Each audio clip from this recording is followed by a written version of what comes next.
Alright, this is the next part of our 40 to 400 series. In the last series, we had three bikes that have already sold. We have that C-Star that is still waiting sale. Picked this next 26-inch mountain bike up today. So, cool story. Originally, there was two bikes I was going to pick up from this lady. Went to her house, and they were having a big moving sale. Unfortunately, one of the other bikes I was trying to get was already taken. Somebody came before I got there and took it. So I still wanted to buy this bike. She felt bad for having me drive all the way out there, so she just let me have it.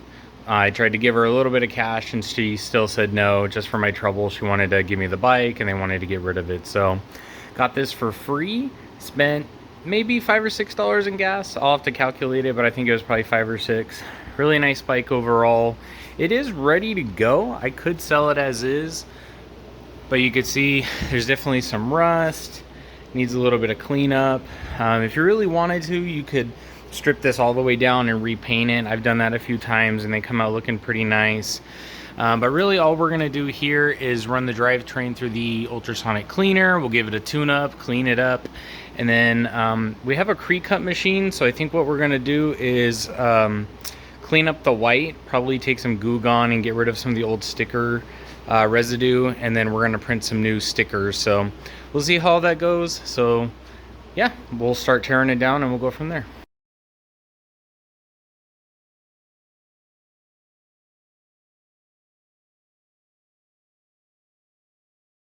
Got the bike taken apart, at least mechanically. You see the freewheel's pretty rusted up. Spins freely, the pawls sound good. You can see some of the lock nuts and everything here from the tires.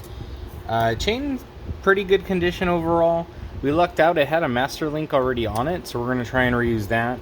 That'll save us a couple bucks there, but rest of the bike, still pretty good. I think we will work on the crank and try and show it here. It's a little gummed up. Either it's too tight or it's just void of all grease. So we'll get that taken care of. I'm gonna throw this in right now, and then we'll start working on that. All right, so while that's all going through the ultrasonic cleaner, we're gonna take the crank apart. I already took off the dust cap here and then the lock nut. And now what we're gonna do is pull this off. So this is a crank puller. So I'm gonna make sure we get it snug on these threads. And then the way this works, in fact, this might already be engaging, so let me pull this out a little bit. There we go. So the way this works is this middle piece pushes against the threaded part inside where the lock nut was on, and then that pulls it off of the crank.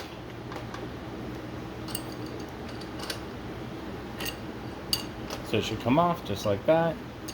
Now what we're gonna do is we'll get all this taken off, but first what we're gonna do is take off the other side. So let me see, just bring this around so you can see. Try and do this without having to move the bike on the stand again. You remove the dust cap.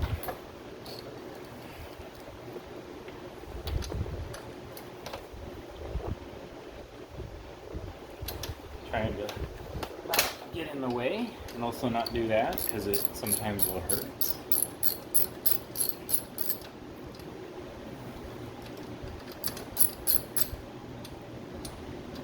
Right. So there's a little lock. This is what holds the arm here, and then again take this off the other one. The crank puller. This threads into here, and then right here, it's hard to see, but that's where the lock nut was. This part pushes against it, so you can see that's how it takes it off. So I'm gonna back it out this time.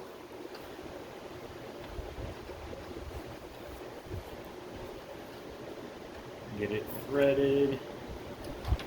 I want to make sure you have a good connection, because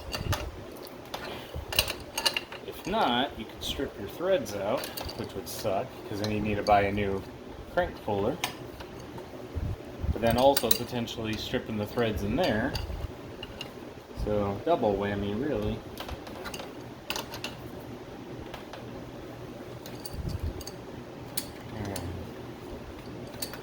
And now that one's off.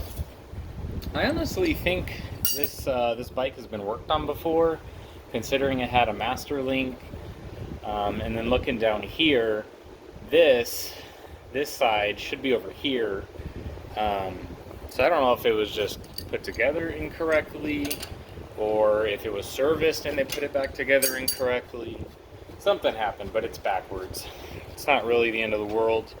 But yeah, so I'm gonna take the camera back over there, and then we'll take it apart, and then we'll see why it's so bad. Even this, I could barely turn it. So I'm assuming it's just a little too tight, but we'll find out. All right, so we're gonna take it apart and see what's wrong. You can use a flathead to drive this. It's a bit more difficult. If this is something you're gonna get into, you're gonna wanna buy this tool or a variation of it. It's really helpful. I find it's, you know, almost exactly what you need. Sometimes you need a little more in terms of length. I guess what I'm trying to say is like leverage wise.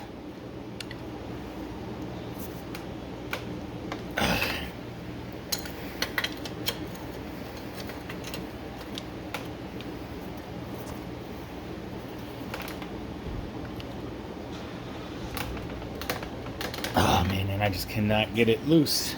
So I might have to spray a little bit of penetrating oil to get this loose. So let me do that so we're not wasting our time. All right, so I ended up attacking it from the other side. This is that other side. You could see it's still greasy. So my bet is this was worked on at one point in the past. I just cannot for the life of me get this lock ring off, and then the actual cup.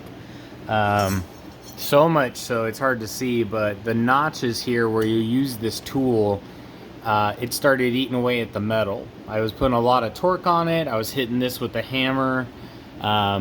It's just, I don't think it's gonna come off. Even with no pressure now from the bearings.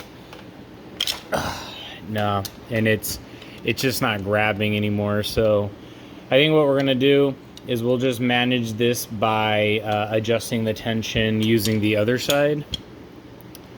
I don't even think with these this is gonna work. Yeah, it's like just completely stuck. So I'll try it the other way too. I think with this being backwards, I always get get these directions confused anyways. But yeah, I can't get that off. So we'll re-lube it all, we'll put it back together, we'll adjust the tension using the other side, which isn't ideal because you really want to do it from this side. But it is what it is at this point. Really can't do much else. So we'll get it as set as possible. Maybe try this again in a little bit. I put some penetrating oil. And if I can, great. And if not, we'll just put it back together. All right, so I put it back on. It's moving smoothly now, at least from my hand.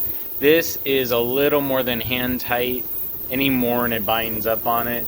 So again, if I can get this other side to loosen up before I put everything back together, obviously we'll adjust the tension there and we'll tighten this up. I'm just gonna let it sit for a little bit and see what happens. All right, so we're still letting that crank soak in a little bit to see if we could get it fixed. In the meantime, I'm gonna use this Goo Gone. It's like a citrus power version. I find this works pretty well on getting the adhesive off.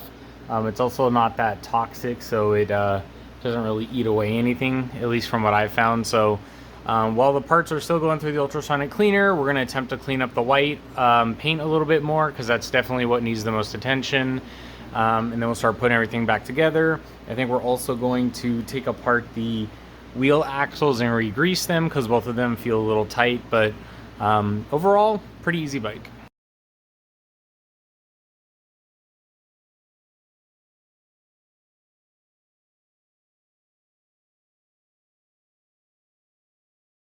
As you can see, just using that Goo Gone just totally makes it look brand new. Obviously it's missing the decals, but as I mentioned earlier, we're going to use the Cricut or Cricut, however you say it. We'll use that machine to cut out some fresh vinyl stickers, but it looks really nice overall. So don't be intimidated by that old adhesive. You can just use a product like Goo Gone and a abrasive pad and get all that removed. So we're gonna let the ultrasonic cleaner finish, and then we'll start putting her back together. So the parts are done for the ultrasonic cleaner. See, the freewheel looks better. Still a little bit of rust on a couple spots, but not like what it was. I'm gonna take this apart and re-grease it. I'm not gonna show it for this video just because I've done it in a couple other videos, but you could also see the lock nuts look better. Again, these aren't perfect, so, but they're not that orange rust color that you can spot from a mile away. Same thing with the chain. Looks a lot better. So we'll get it all re-greased up, put back on. In the meantime too, what I'm going to do is work on the bearings on both of the wheels because they feel a little tight. But I did want to show the crank axle here. So I'm going to get it spun up. Way smoother than it was before. And I don't even think that was as hard as I did it for the first test. But you can see it's adjusted nicely. It's got fresh grease in there. So yeah, work on the wheels, put the chain and everything back on, and then we'll tune it. And then we'll be done, except for the decals, which we'll do right at the end. So I've been meaning to do a comparison test too. So I haven't touched the axle yet on the front wheel, but I did want to just show from not really an experimental, but is really a practical perspective, why having properly tensioned axles on your cones and your bearings and everything is going to help you be more efficient. So again, I haven't touched it. All I've done is just installed it. There's no brake. So I'm going to try and spin it as hard as I can. I'll fix the axle and then we'll do it again.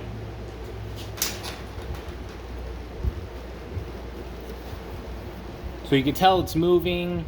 It's a little unbalanced, not bad. It's actually pretty true as well.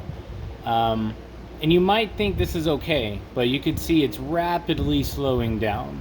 So what's happening is all that energy you're putting into the wheel is going into the friction between the ball bearings and the cones and then the inside of the hub there. So not very efficient. So that was our benchmark. Not exactly sure how many seconds that was, but we'll take it apart. I'll re-grease it, get the tension and everything right, and then we'll redo the test. All right, so I've taken the axle apart. I added a lot of grease because they were bone dry. I adjusted the cone tension, so that's good to go. So now we're ready to spin it and then just do a quick comparison. Didn't measure the first time, but I think it'll be pretty apparent.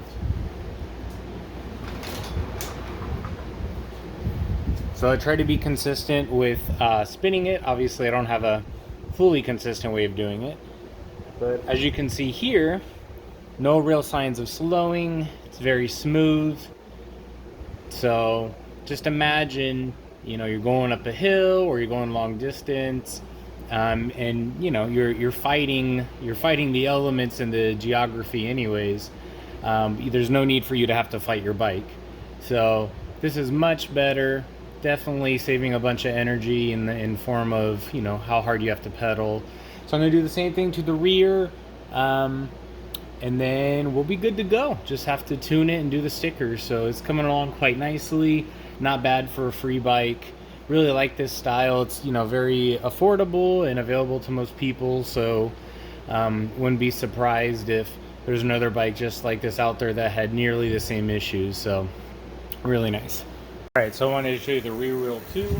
So obviously I got the chain back on, re-greased it. So I just want to show that this one's going to spin for a while too. So I have it in the highest gear.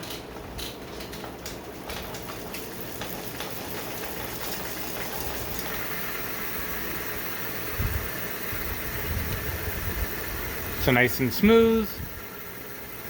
It's pretty well balanced. I mean, there's a little bit of resonance there in the stand now, but overall looks pretty good. I think I'll take this opportunity to add some tire shine.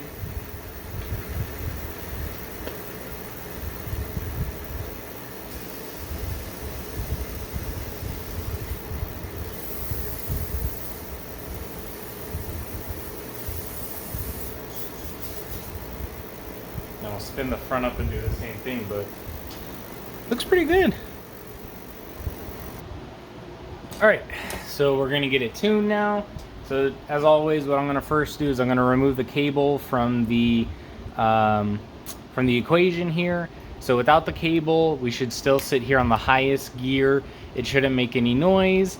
If it starts to jump up or if it falls off, that's when we'll play with the high limiting screw to adjust it. And we'll also make sure we have all of our variability, everything set up front as well. So step one, just gonna remove the cable. These are typically a 9mm. If it has the hex on it, it's typically a 5. So I've removed it here. This right here is called a barrel adjuster. So I'm gonna turn it all the way in, and then I'm gonna back it out a few revolutions. It might have been set where it needed to be anyways, but I just like to do this. What this will allow us to do is once the cable is attached, minutely add or remove tension to move the cage backwards and forward. So this is where you do your fine tuning. This is a major tuning, and we're also going to make sure we're set up front. So in the front, there's no barrel adjuster. It's all the way forward. It's a twist grip, and we want to make sure this is right where it needs to be. So I hear a little bit of noise.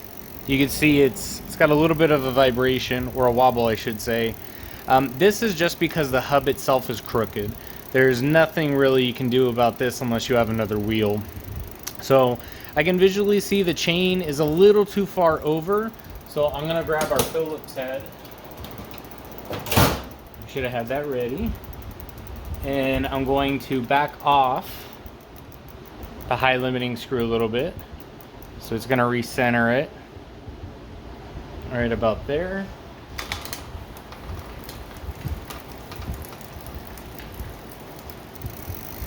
And I think that's about as good as we're gonna get because of that nasty wobble.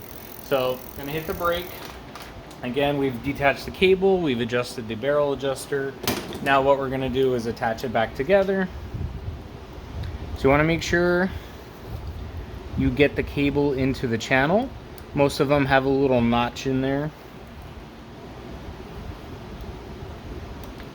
I'm gonna get this tightened up, and you want it taut but not so tight that you're actually adding tension, because if you add tension then you're gonna have a hard time actually getting it tuned. It looks a little crooked here too, so I'm just gonna pull it a little. Ugh. Okay, that should be okay. Now we're gonna get it spun up, and I'm gonna go one click up, and you see it's trying to make it, but it's not quite making it. So what we're gonna do is loosen the barrel adjuster, and that's gonna make the length the cable has to travel longer, which will add tension. So there we go, got that set. Now we're gonna go to the next gear. Same thing, hesitated a little, so I'm gonna add a little tension. In the front, I'm gonna go to the middle. I'm gonna go up one gear. I'm gonna go up one more. Gonna drop to our lowest. And then go up. And then now we'll head back down. So it's still hesitating a little. Now I'm gonna visually check and see that we have a little too much tension now. So I'm gonna back it off just slightly. Again, with this moving as much as it is, it's a little difficult to get it perfect. But it ain't bad. All the way down, and go all the way back up again. And then we're gonna go up one gear, go up another.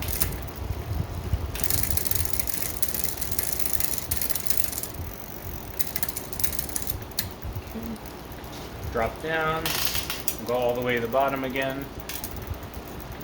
Highest gear, and I'm gonna pull on it again. And what I'm checking here is to see if the chain wants to fall back onto the protector here. Some people call this a dork disc, but it's actually, it's meant to save your spokes in case the chain falls off. If the chain does fall off, that means you need to tighten your lower limiting screws so that the cage doesn't go that far. But this looks pretty good. Not perfect again, just because that hub's a little crooked. Maybe some issues in the manufacturing process, who knows. Don't really have that issue with higher end hubs, but this is pretty much ready to go. So we'll take it out for a test spin, and then later we'll do the stickers once my wife gets home, so she can actually help me cut them out from the machine. But yeah, that's pretty much it. So let me pull back here. You can see it's a nice looking bike, way different from when we started. So we'll get the camera set up, we'll go for a test ride, and then probably some more pictures once the stickers are done, and we'll walk through the cost, which again is pretty much negligible because we got the bike for free, other than just the gas spent to go get it. So we got the bike done. It's really nice to do our obligatory test ride.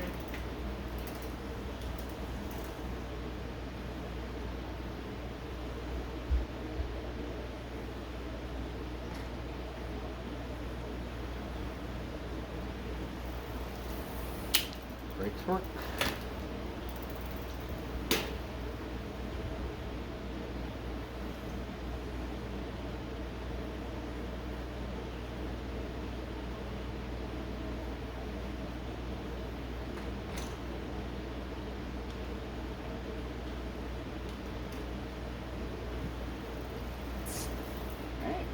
Pretty nice overall.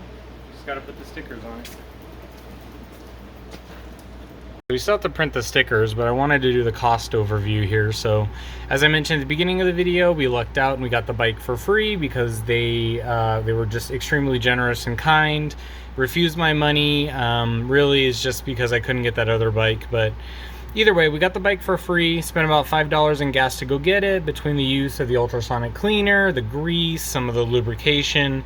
Estimating about $3 there, so total $8. We could round it to 10 if we really wanted to, but honestly I think that's an accurate total. Our sales should be between 50 and 60, which would give us a profit of 42 to 52.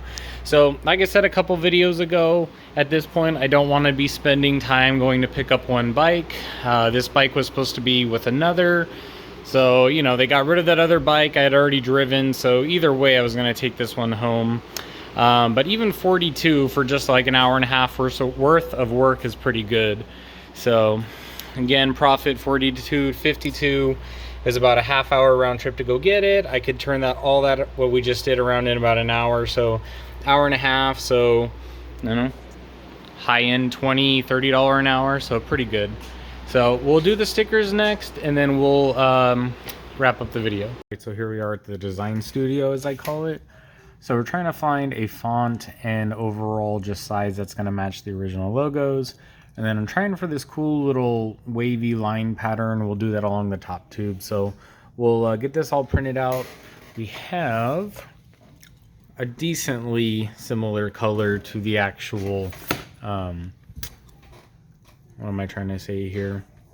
The cable housing. So we'll see how that goes. But yeah, looks pretty good. All right, it's time to customize the bike. So earlier today we cleaned up the paint. I have these American flag stickers I put on it. And then Denise was able to make me some replica decals.